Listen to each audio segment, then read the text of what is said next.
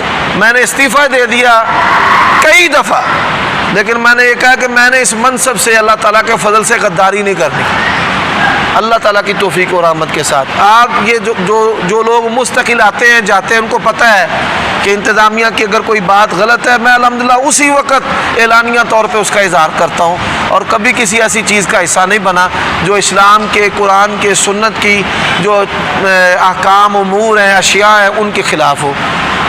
ان ساری چیزوں کے باوجود یہ ساری خوبیاں اللہ تعالیٰ کی طرف سے ہیں. کس کی طرف سے ہیں؟ اور ساری خامیاں ہماری ہیں. اس میں میری کوئی اپنی خوبی نہیں ہے. لا حول ولا قوت الا باللہ.